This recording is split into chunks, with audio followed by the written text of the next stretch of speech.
Eu quero dar bom dia, se não dei ainda, bom dia a todas e a todos. Obrigada pela presença de cada um de vocês, prefeitos, gestores, representantes do parlamento, secretários, ao staff todo da gestão municipal, das gestões municipais que estão presentes aqui também. Bom, sejam bem-vindos ao Conexão APM, que é um encontro que não é sobre discursos, apesar de ter começado com discursos. Conexão APM é sobre soluções. A Associação Paulista de Municípios está em Presidente Prudente, na região de Presidente Prudente, no coração do interior, reunindo gestores municipais, técnicos, lideranças políticas e especialistas que têm em comum uma convicção: a de que a transformação do Brasil começa nas cidades, começa no município. E é nas cidades que a política nasce. E como é difícil fazer política, né? Política pública, de qualidade, acontecer. A gente viu aqui alguns gestores falando de suas dores, de suas dificuldades em gerir a coisa pública. Bom, que o digam esses gestores, né? Que tem que fechar o mês com caixa no limite, e ainda precisam garantir que a escola funcione, que a criança aprenda e que o município cresça. E a pauta de hoje é justamente essa, como antecedeu aqui o nosso presidente Fred Guidoni. A pauta é essa, educação. A gente vai falar de recursos, de gestão, de resultados, e vamos fazer isso com quem conhece o tema intimamente, não só de longe, tá? Antes de começar nosso evento, eu queria contextualizar para vocês o que está em jogo neste Conexão APM. A educação municipal no Brasil, ela vive um paradoxo que qualquer gestor dessa sala já conhece, e conhece de longe, que a responsabilidade é local, isso é fato. Só que os recursos dependem lá de Brasília. Aí que está o impasse. Então, aplicar com inteligência e apresentar resultados, isso é o que separa os municípios que avançam daqueles que ficam para trás. Então, vamos começar falando sobre desafios do Fundeb, tempo integral e PME. Para abrir esse bloco, vamos receber Marisa Abreu. Aplausos para ela. Marisa é consultora da Confederação Nacional de Municípios, é ex-secretária estadual de Educação do Rio Grande do Sul, é ex-consultora legislativa, aposentada da Câmara dos Deputados e uma das maiores especialistas do Brasil em Fundeb, Plano Municipal de Educação e também Política de Educação em Tempo Integral. Ela vai nos mostrar onde é que estão as oportunidades e o que mudou com o novo Fundeb e o que cada município representado aqui nessa sala pode fazer. Seja bem-vinda, Maria. Bom dia. Antes de qualquer coisa, eu quero agradecer o convite ao presidente Fred, ao presidente Paulo Zukovski, que disse que eu tinha que vir, né, me deu essa tarefa. É muito bom interagir com vocês, é pouco tempo, então, provavelmente vocês vão ficar com algumas dúvidas, mas a gente tem a marcha, tem outros momentos para resolver, tá? Como os colegas disseram, eu trabalho na Confederação dos Municípios, na questão nacional, não localizadamente no estado de São Paulo, tá? Mas, olha, eu quero começar dizendo o seguinte, foi dito aqui, né? A Constituição do Brasil determina que todos os entes federados, estados, Distrito Federal e municípios, têm que aplicar, no mínimo, 25% da sua receita de impostos em manutenção e desenvolvimento do ensino. Além disso, tem o salário e educação, tem os programas federais. Então, olhem, desculpem a franqueza, a questão principal da educação não é falta de dinheiro. Às vezes, a gente não está sabendo acessar o dinheiro que a gente pode ter, né? Mas é isso uma das coisas que a gente tem que tratar. Mas uma questão muito interessante também é a gestão, como é que a gente utiliza esses recursos, tá? Então, vamos lá, vamos... Olha, primeiro eu queria dizer por que eu escolho sempre falar do Fundeb. A importância do Fundeb no financiamento da educação brasileira, tá? Aqui tem dados da Receita, olhem só, 370 bilhões de reais, a última estimativa, considerando as contribuições de estados, municípios e a complementação da União. E olhem só, senhores, O Fundeb corresponde a 60% de todos os recursos destinados ao financiamento da educação básica pública brasileira. Então, a gente tem que entender dele, como é que ele funciona, certo? Olha, desafios. Primeiro, preenchimento correto do censo escolar. E olhem, colegas, não é só para o Fundeb, tá? É do censo escolar que a gente recebe o dinheiro da merenda, o dinheiro do transporte, o PDDE das escolas, o Programa Dinheiro Direto nas Escolas, tá? Só que com o Fundeb se tornou mais tensa essa questão. E os senhores sabem que a gente está vendo erros no preenchimento do Fundeb? Então, já tem até ações judiciais, eu só vou dar um exemplo disso. Portanto, senhores secretários e senhores prefeitos, atenção para o preenchimento dos dados do censo escolar. Olha, 2 casos aqui que já geraram judicialização. Um município que registrou errado a carga horária do tempo integral. A jornada de tempo integral é, no mínimo, 7 horas. Eles botaram 6 horas lá, não receberam o dinheiro correspondente ao tempo integral. Esse é o município do Piauí. O município de Minas Gerais reconhece que esqueceu de colocar 3 escolas no censo.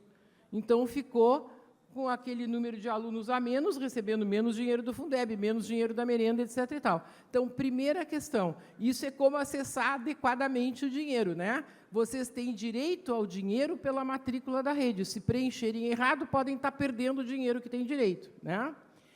Outra coisa, a gente também pode aumentar o recurso que a gente recebe se a gente aumentar, por exemplo, a oferta da creche, que a ponderação do Fundeb é maior, se aumentar, por exemplo, a matrícula do tempo integral. Mas olhem só, eu quero chamar a atenção de vocês sobre isso. Ao fazer isso, se a preocupação é acessar mais recursos, tem que ter uma avaliação do que vai ganhar e do que vai gastar mais. Olha, eu trouxe aqui bem rápido sempre. O tempo integral, o tempo parcial é jornada de 4 horas, o tempo integral é 7. 75% a mais de carga horária, no mínimo 70% a mais de gasto. Olha as ponderações. Então, vocês passam uma matrícula de tempo parcial para o tempo integral e não vão receber do Fundeb todo o dinheiro do gasto a mais que vocês vão ter, certo? Então, é importante ampliar o tempo integral? É, mas, ao fazer isso, tem que fazer essa relação entre o que eu vou ganhar mais e o que eu vou gastar mais. E aí, gente, tem 2 questões aqui. Uma é aquilo que pode ser feito no âmbito do município. E outra questão são as reivindicações e as lutas que a gente tem que ter no âmbito estadual e no âmbito federal para melhorar. Na minha opinião, essas ponderações estão erradas. E isso aqui é uma questão que é decidido no âmbito nacional, na legislação e nas decisões da Comissão Intergovernamental do Fundeb, ok? Agora, esse Fundeb, que eu estava conversando com uma senhora secretária aqui, ele trouxe 2 questões novas, importantes, mas que trouxeram muitas dificuldades para vocês. No Fundeb anterior, e na primeira complementação da União ao Fundeb, vocês não têm que fazer nada de diferente do que já faziam, só preencher o censo escolar direito, né? Mas isso já era feito, não é uma novidade. Agora, para a complementação VAAT, Valor Aluno Ano Total, e para a confusa complementação VAAR, vocês têm que primeiro se habilitar. E, olha, eu tenho ouvido, assim, nos eventos da CNM, do pessoal da educação dizer, o prefeito veio me cobrar, por que a gente não está recebendo? Eu não conseguia nem explicar para ele o que a gente tinha que ter feito, o que não fez, né? Então, porque fica o Ministério Público cobrando, fica a sociedade cobrando, né? Então, o que vocês tinham que fazer que não fizeram? Para o VAAF, para o VAAT, tem que se habilitar informando, inserindo dados orçamentários, contábeis e fiscais nos programas do SICONF do Ministério da Fazenda e do CIOP do Ministério da Educação, que é um problema, é instável, às vezes os municípios não conseguem inserir, para ter esse dado calculado, para ter o VAAT calculado. Tá? Nós já estamos chegando numa certa normalidade. Olha, o ano passado, só 25 dos 5.569 municípios brasileiros não se habilitaram. 5 no estado de São Paulo. Estão aqui, né? Agora, e o estado de Minas Gerais? Para o ano que vem, atentem. Eu não sei, não tinha a lista dos municípios que estão aqui para saber dizer para vocês. nós, agora, no final de abril, 1.200 entes inabilitados, entre os quais 106 municípios do estado de São Paulo. Então, por favor, vamos zerar essa conta aqui, tá? E, para variar, o estado de Minas Gerais, que é um case, nunca se habilita. Agora, o principal desafio é o VAR, colegas. Por quê? Porque os outros são recursos e matrículas. O VAR não, o VAR é resultados. E aí, inclusive, o município rico pode ganhar VAR. Os outros, VAT e VAF, é porque ele tem pouco dinheiro que ele vai ganhar, senão não vai ganhar, né? E aí tem 5 condicionalidades que estão na lei. Eu vou passar rápido aqui. A 2 e a 3 são calculadas pelo INEP e são a verdadeira caixa preta. A 1, a 4 e a 5 depende de vocês. Os entes federados têm que se habilitar junto ao Ministério da Educação. A 4 é o governo do Estado que tem que se habilitar, que é a distribuição do ICMS educacional. Aqui em São Paulo está tranquilo. O governo do Estado tem se habilitado sempre, sem problema. Agora, quando o governo do Estado não se habilita, todos os municípios dele ficam inabilitados também. É o caso do Rio de Janeiro, por exemplo. É o único estado brasileiro que ainda não tem a lei do ICMS. E aí os 92 municípios do Rio estão fora da possibilidade de receber complementação VAR. A 1 e a 5, que é a escolha dos diretores escolares e os referenciais curriculares alinhados à Base Nacional Comum Curricular, cada município tem que fazer. E é uma dificuldade, gente. Para começar pelo seguinte, eu tenho muita empatia com vocês, porque as regras mudam de um ano para o outro. Quando a gente pensa que entendeu, não é mais assim, tem mais uma coisa agora, tá? Então, eu vou pegar as 2 mais que são de vocês, tá? A condicionalidade 1. Para o primeiro ano, tinha que inserir no sistema do MEC o ato normativo, que podia ser lei, decreto, portaria ou resolução, tem gente balançando a cabeça, que definia qual seria o processo seletivo. Para o segundo ano, tinha que reinserir esse documento e incluir também o edital ou o documento equivalente que comprovasse que o município já tinha feito o processo de seleção ou já estava com data marcada para fazer. Para o terceiro ano, foi a mesma coisa, reinserir esses 2 documentos. E, para esse ano, gente, além de reinserir os documentos, tinha que declarar que, no mínimo, 50% mais um dos gestores já foram escolhidos assim. Só que eu fui olhar o documento lá. Não precisava inserir nada que comprovasse isso. É uma autodeclaração do gestor. A gente cobrou isso do MEC. Sabe o que os colegas do MEC nos disseram? Que eles iam comparar o número de gestores escolhidos por critérios técnicos com o número de escolas que tem no censo escolar. Que é isso? Isso é comprovação? E olhem que interessante. A gente ouviu nos programas da CNM uma secretária dizer, mas eu tenho um município grande, de área territorial grande, eu tenho escolas pequenas que tem só um professor, não tem nem diretor, só que ela está registrada como escola. Olhem a dificuldade de fazer esse controle lá no centro, em Brasília, da diversidade da realidade brasileira. Tá? E a condicionalidade 5, que é o referencial curricular, tem uma novidade, que é a BNCC Computação. Vocês estão sabendo disso? Agora, tem que incluir a BNCC Computação nos referenciais curriculares, mas mais do que isso. Para o ano que vem, vai ter que comprovar que já estava aplicando nas escolas. Bom, para começar, não é tão simples. Tem que capacitar professores, tem que ter equipamentos, né? E como é que o MEC vai conferir que todos os municípios brasileiros estão fazendo isso em todas as escolas? Mas estar habilitado não significa ser beneficiado. Beneficiado é receber esse dinheiro da União. O município pode estar habilitado e não ser beneficiado. Agora, se ele não estiver habilitado, ele nem concorre. Aí tem um indicador para distribuição, que são esses 3 aqui, tá? Nível e avanço da aprendizagem, taxas de aprovação e taxas de atendimento escolar.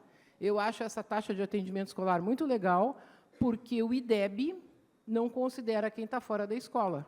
Ele só considera a taxa de aprovação dentro de cada ciclo, certo? Mas vocês vão ver a confusão disso aqui.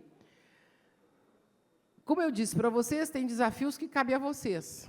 Por exemplo, preencher adequadamente o censo. Por exemplo, informar que os gestores escolares estão sendo selecionados por critérios técnicos. Mas tem coisas que vão além de vocês, gente. Por exemplo, está sendo considerado, na distribuição dos recursos do Fundeb, o nível socioeconômico dos estudantes. Com que informações, vocês sabem? Quem foi que disse? As informações fornecidas pelos alunos nos questionários do SAEB. Crianças de 10 anos, adolescentes de 14 e jovens de 17. Gente, que fidedignidade tem essa informação? Isso não tem cabimento. Sabe qual é a nossa proposta, que os técnicos, os estatísticos dizem também? É coletar na matrícula e passar para o censo escolar, porque aí tu vai ter de todo mundo, todos os anos, informações fornecidas por alunos. Mas isso é uma briga que a gente tem que levar lá em cima, no Congresso Nacional e no governo federal, certo? A impossibilidade de fazer essa aferição das condicionalidades todos os anos. Olha, gente, o Congresso foi super bem intencionado ao colocar essas condicionalidades na lei. Só que ele não sabe como é que se faz isso. E aí colocou questões que não tem como fazer. Por exemplo, o atendimento educacional. Gente, eu descobri isso por causa do Fundeb, eu não sabia. Taxa de atendimento educacional é o número de indivíduos naquela faixa etária que estão frequentando, que estão matriculados, sobre a população residente naquela faixa etária. A gente não tem isso.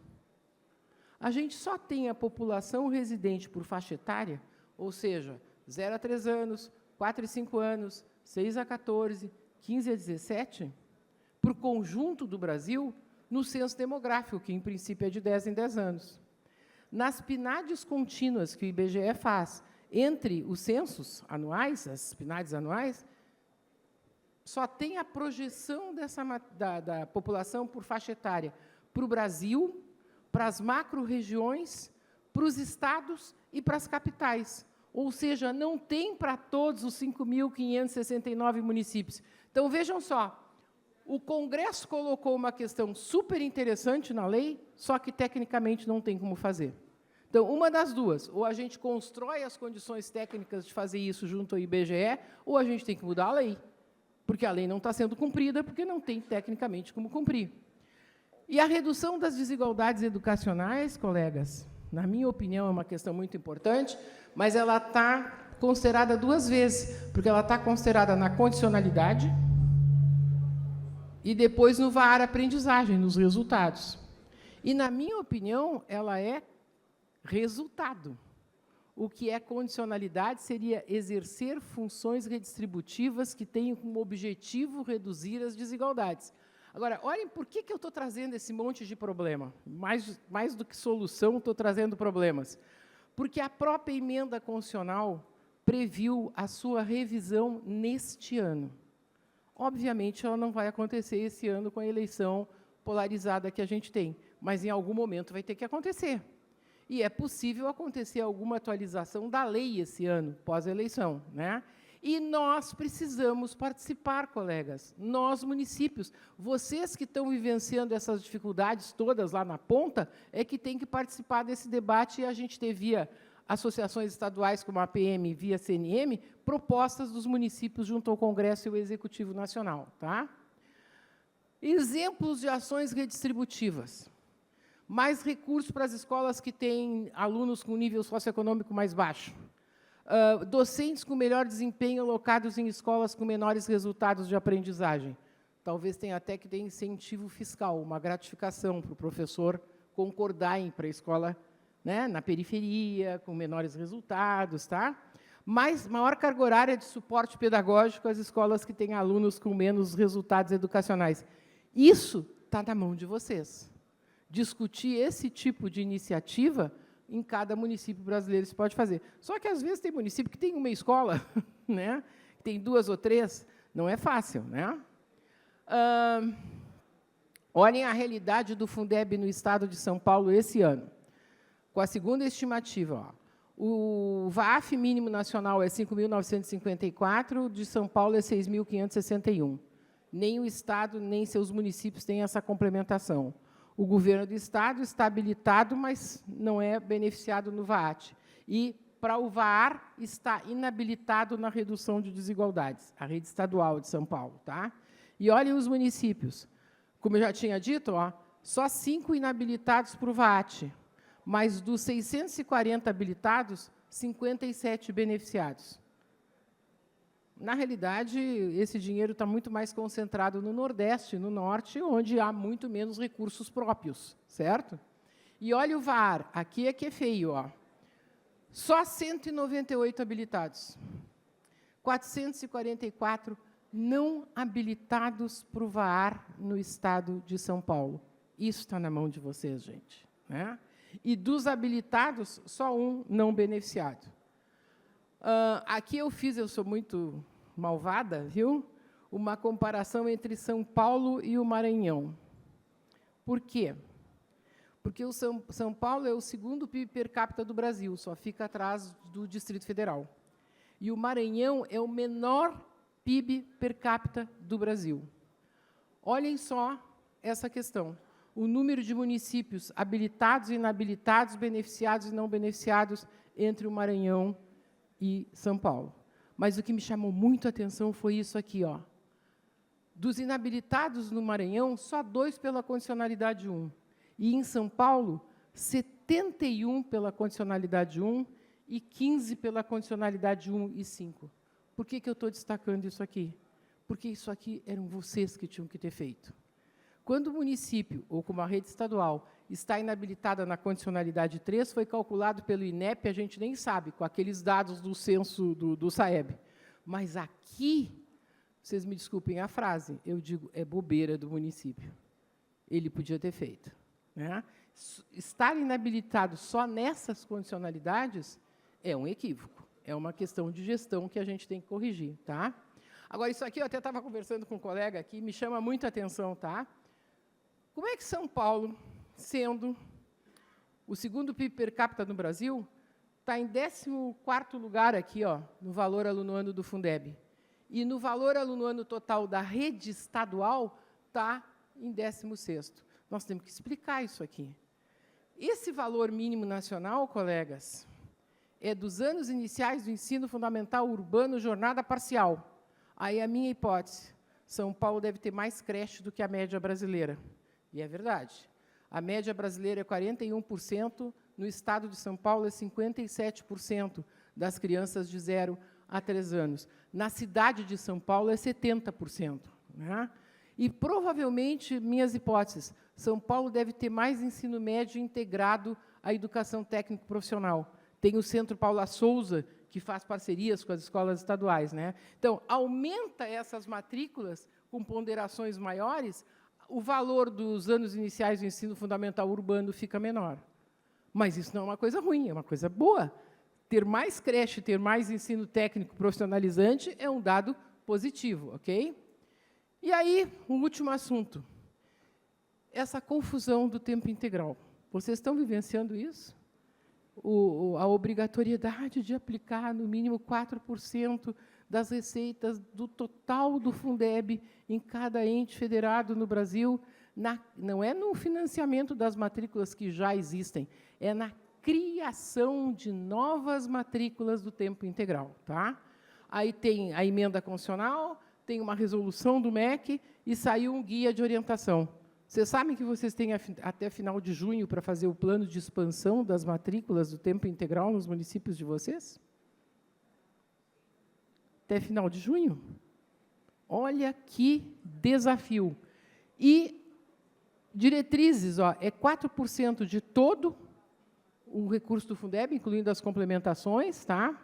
Despesas de MDE, não se aplica esses 4% à subvinculação de 70%. Agora, isso aqui é muito legal, e foi uma conquista da CNM.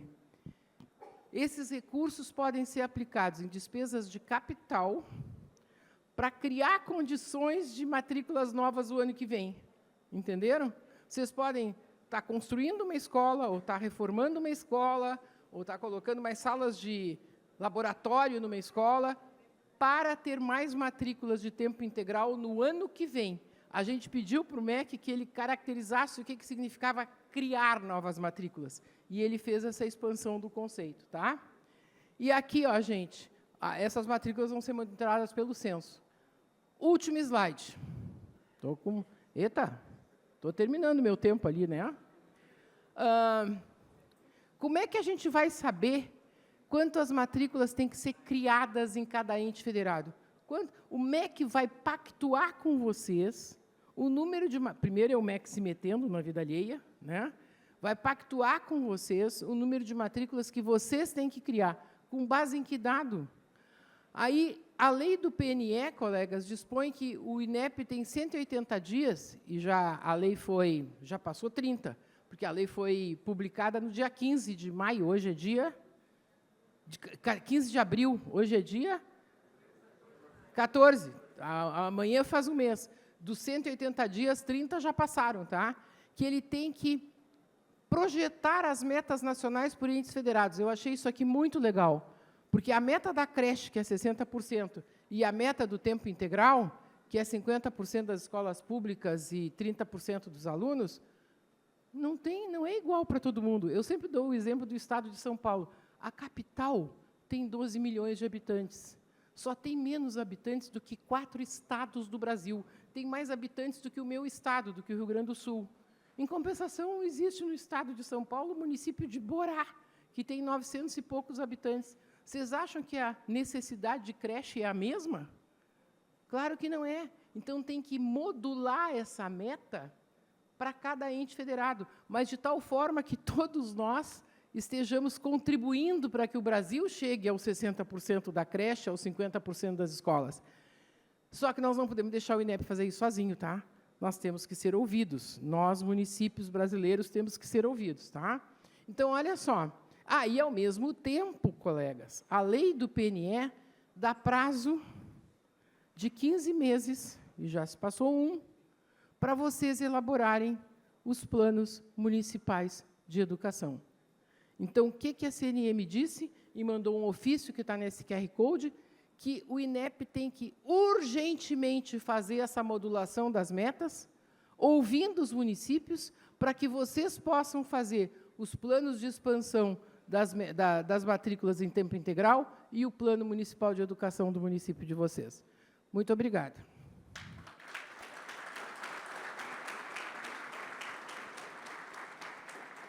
Obrigada, Marisa.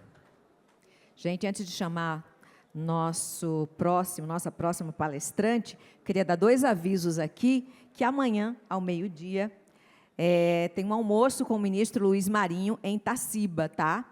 E hoje, às 17h30, tem abertura com jantar da Expo Agro em Anhumas.